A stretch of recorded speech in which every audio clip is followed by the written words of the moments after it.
सबसे बड़े दुश्मनों की कहानी सुनेंगे। अच्छा। हाँ, एक कहता था सरकार दूर रहो, बाजार को अपना काम करने दो, और दूसरा कहता था सरकार तुम ही उम्मीद हो, आगे आओ और अर्थव्यवस्था को बचाओ। और मजे की बात यह है कि इनकी लड़ाई आज भी चल रही है। बिल्कुल। और यही लड़ाई तय करती है कि हमारी जेब में पैसा है या नहीं, और देश में नौकरियां हैं या नहीं। एकदम सही। हमारे एक श्रोता ने रोजगार और आय के सिद्धांतों पर कुछ बहुत अच्छे नोट्स भेजे हैं, और ये लड़ाई, ये दो अलग अलग नजरिए उन नोट्स के बिल्कुल केंद्र में है। तो मतलब ये सिर्फ किताबी बातें नहीं हैं। अरे बिल्कुल नहीं, ये वो सोच है जो दुनिया भर की सरकारें अपनी नीतियां बनाने के लिए इस्तेमाल करती हैं। तो चलिए आज इसी वैचारिक जंग को समझते हैं। हमारे श्रोता के नोट्स की मदद से हम पहले बेरोजगारी की पहेली को समझेंगे कि भाई ये होती क्या है, कितने तरह की होती है, कैसे 1930 की महामंदी ने इस मशीन को मतलब चकनाचूर कर दिया। और फिर एंट्री हुई हीरो की, J.M. कीन्स। हाँ, जिन्होंने एक बिल्कुल नई क्रांतिकारी सोच पेश की। तो फिर देर किस बात की, शुरू करें। चलिए। सबसे पहले एक बहुत ही बुनियादी सवाल। जब हम अर्थशास्त्र में पूर्ण रोजगार या फुल एम्प्लॉयमेंट सुनते हैं, तो क्या इसका मतलब ये है कि देश में एक भी इंसान बेरोजगार नहीं है, मतलब जीरो अनएम्प्लॉयमेंट? नहीं, ये एक बहुत आम गलतफहमी है। अच्छा सवाल है। देखिए, स्रोतों के हिसाब से पूर्ण रोजगार का मतलब जीरो अनएम्प्लॉयमेंट नहीं होता। तो फिर क्या होता है? इसका मतलब है कि हर वो इंसान जो काम करने के लायक है और जो बाजार में चल रही मजदूरी पर काम करना चाहता है, उसे काम मिल रहा है। अच्छा। इसमें वो लोग नहीं गिने जाते जो मान लीजिए अपनी मर्जी से काम नहीं कर रहे हैं या शायद बेहतर नौकरी के लिए अपनी पुरानी जॉब छोड़कर नई ढूंढ रहे हैं। ओके, मतलब थोड़ी बहुत बेरोजगारी तो हमेशा ही रहती है, जिसे इकोनॉमी एक तरह से नॉर्मल मानती है। एग्जैक्टली। तो फिर असली बेरोजगारी की समस्या क्या है? हाँ, वही। समस्या तब है जब लोग काम करना तो चाहते हैं, काबिल भी हैं, लेकिन उन्हें काम मिल ही नहीं रहा। और स्रोत में एक बहुत दिलचस्प बात बताई गई है। क्या? कि भारत जैसे विकासशील देश में बेरोजगारी का जो चरित्र है वो अमेरिका जैसे विकसित देश से बहुत अलग होता है। कैसे अलग होता है? वहाँ मतलब अमेरिका में बेरोजगारी अक्सर अस्थायी होती है। मंदी आई, नौकरियां गईं, फिर इकोनॉमी ठीक हुई, नौकरियां वापस आ गईं। हमारे यहाँ ये ज्यादातर ढांचागत है, मतलब हमारी अर्थव्यवस्था के स्ट्रक्चर में ही कोई कमी है। जैसे जरूरत के हिसाब से शायद फैक्ट्रियां या कंपनियां नहीं बन पा रही हैं। ये बेरोजगारी के इतने सारे प्रकार हैं। नोट्स में भी कई तरह की बेरोजगारी का जिक्र है। Cyclical, seasonal, frictional. सुनकर ही सिर चकरा जाता है। हाँ हाँ कोई नहीं, इसे कहानी की तरह समझते हैं, बहुत आसान हो जाएगा। हाँ प्लीज। मान लीजिए बेंगलुरु में एक आईटी इंजीनियर है, उसे एक बेहतर पैकेज मिला तो वो नौकरी बदल रहा है। अब पुरानी नौकरी छोड़ने और नई ज्वाइन करने में उसे 2 महीने लगते हैं। बीच में 2 महीने का गैप। हाँ, ये हुई फ्रिक्शनल बेरोजगारी। यह अस्थायी है और सच कहूं तो एक स्वस्थ अर्थव्यवस्था का संकेत भी है। अच्छा, वो कैसे? कि इकोनॉमी में इतने मौके हैं कि लोग बेहतर नौकरी के लिए रिस्क ले सकते हैं। सही बात है, ये तो पॉजिटिव है एक तरह से। बिल्कुल। अब दूसरा किरदार सोचिए। आगरा में एक टूरिस्ट गाइड। ओके। उसका काम सर्दियों में तो जबरदस्त चलता है, लेकिन मॉनसून में बिल्कुल मंदा। हाँ, टूरिस्ट ही नहीं आते। तो वो हुई सीजनल बेरोजगारी। अब तीसरा, और ये थोड़ा गंभीर मामला है। बताइए। मान लीजिए सरकार अचानक कह दे कि अब सिर्फ इलेक्ट्रिक गाड़ियां चलेंगी, तो पेट्रोल इंजन बनाने वाली फैक्ट्री बंद हो जाएगी। बिल्कुल हो जाएगी। तो वहां काम करने वाले मैकेनिक का हुनर, उसकी स्किल अब पुरानी पड़ गई। वो होगी स्ट्रक्चरल बेरोजगारी। अर्थव्यवस्था का ढांचा ही बदल गया। समझ गया।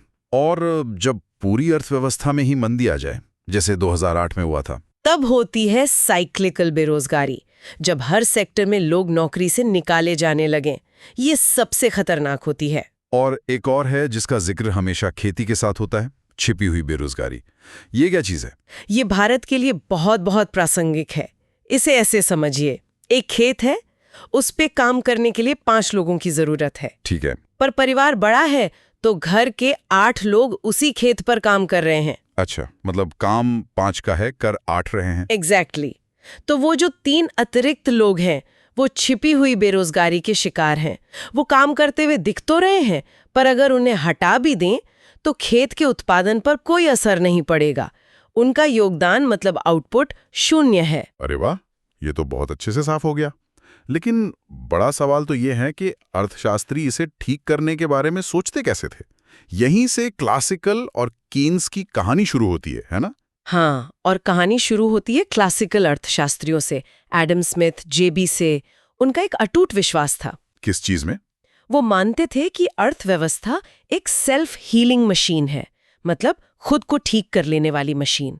सरकार को इसमें दखल देने की कोई जरूरत ही नहीं है। एक मिनट, बाजार अपने आप सब ठीक कर लेगा? ये तो सुनने में किसी जादुई दुनिया जैसा लगता है। हाँ। उनका सबसे मशहूर नियम था से का नियम।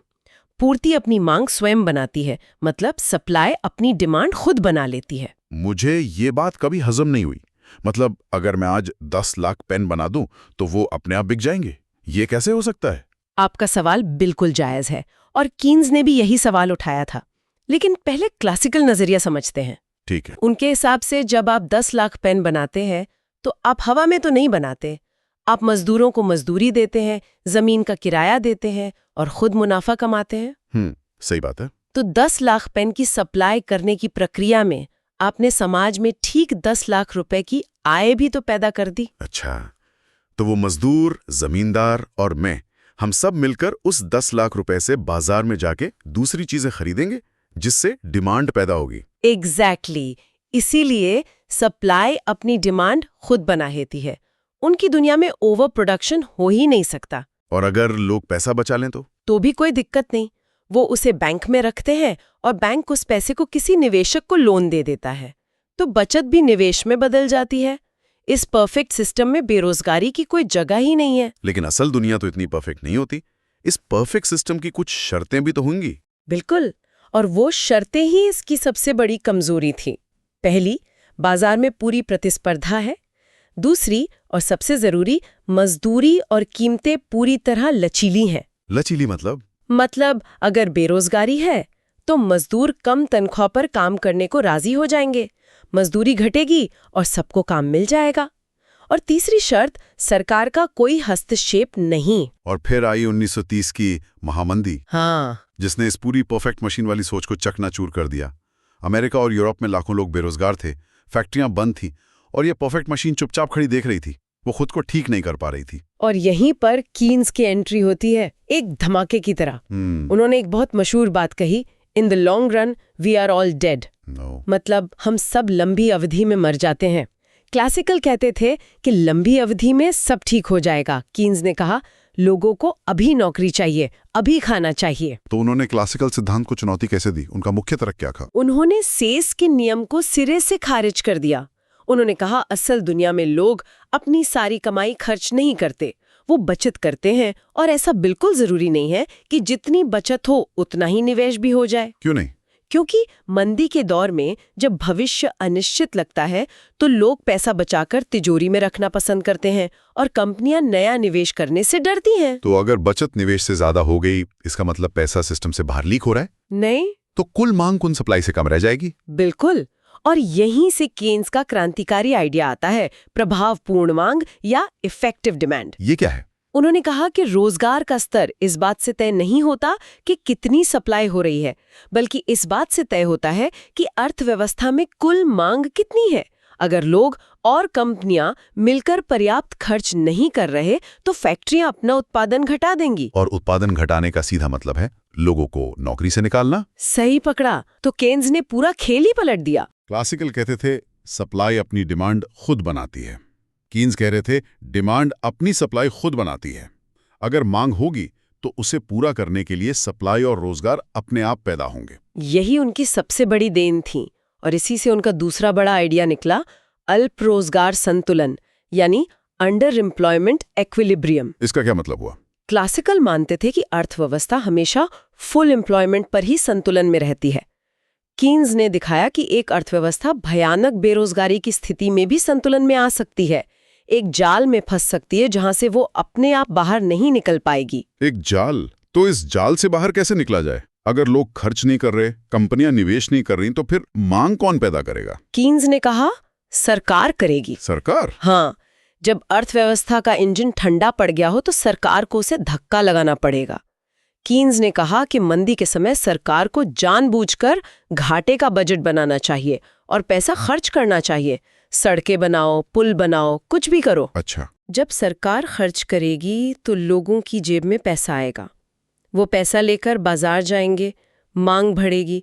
उस बढ़ी हुई मांग को देखकर कंपनियां फिर से उत्पादन शुरू करेंगी और नए लोगों को काम पे रखेंगी। ये तो दोनों सिद्धांतों में जमीन आसमान का फर्क है। एक कह रहा है सरकार दूर रहो, दूसरा कह रहा है सरकार तुम ही हीरो हो। स्रोत में बचत को लेकर भी इनकी सोच बिल्कुल उल्टी बताई गई है। हाँ, ये बहुत दिलचस्प है। क्लासिकल अर्थशास्त्रियों के लिए बचत एक सामाजिक गुण है, एक सोशल वर्च्यू। आप जितना बचाएंगे उतना निवेश होगा और देश तरक्की करेगा। और कीन्स के लिए? कीन्स के लिए मंदी के दौर में बचत एक सामाजिक अवगुण, एक वाइस बन सकती है। अवगुण? वो कैसे? अगर हर कोई पैसा बचाने लगे और कोई खर्ची ना करे तो मांग इतनी घट जाएगी कि पूरी अर्थव्यवस्था ही गिर जाएगी। इसे मितव्ययिता का विरोधाभास या पैराडॉक्स ऑफ थ्रिफ्ट भी कहते हैं। तो मतलब आज की चर्चा से ये साफ है कि हमारे पास अर्थव्यवस्था को चलाने के दो बिल्कुल अलग-अलग ऑपरेटिंग सिस्टम हैं। एक है क्लासिकल मॉडल, जो मुक्त बाजार और सरकार का कोई काम नहीं के सिद्धांत पर चलता है, एक आदर्शवादी दुनिया की तस्वीर। और दूसरा है कीन्स का मॉडल, जो 1930 की महामंदी की राख से पैदा हुआ।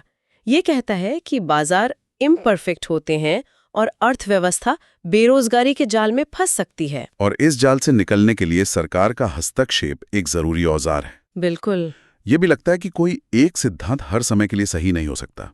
शायद अच्छे शांत समय में क्लासिकल बातें ज्यादा सही लगती हैं। हाँ, जब इकोनॉमी स्टेबल हो। लेकिन जब कोई संकट आता है, जैसे 2008 की मंदी या अभी हाल का कोविड लॉकडाउन, तो दुनिया भर की सरकारें कीन्स की किताब ही खोलकर बैठ जाती हैं। आपने बिल्कुल नब्ज पकड़ ली। आज की आर्थिक नीतियां इन दोनों के बीच का एक मिश्रण ही होती हैं। सरकारें कोशिश करती हैं कि बाजार को आज़ादी भी मिले, लेकिन ज़रूरत पड़ने पर वो अर्थव्यवस्था को संभालने के लिए आगे भी आएं।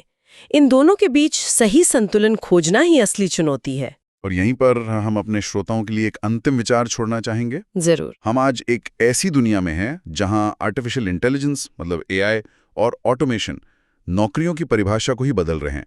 एक मशीन हजारों लोगों का काम कर सकती है। ये तो हो रहा है। ऐसे में ये सोचना दिलचस्प हो जाता है, रोजगार और आय को समझने के लिए क्या क्लासिकल और कीन्स के ये सिद्धांत आज भी काफी हैं? बहुत बड़ा सवाल है ये। क्लासिकल सिद्धांत तो शायद कहेगा कि चिंता मत करो, बाजार अपने आप नए काम पैदा कर देगा। और कीन्स का सिद्धांत? कीन्स का सिद्धांत शायद कहेगा कि सरकार को लोगों को सीधे पैसा देना चाहिए, जिसे हम यूनिवर्सल बेसिक इनकम कहते हैं। तो क्या इन पुरानी विचारधाराओं के पास एआई से पैदा हुई चुनौतियों का जवाब है, या हमें एक बिल्कुल नई आर्थिक सोच की जरूरत पड़ेगी?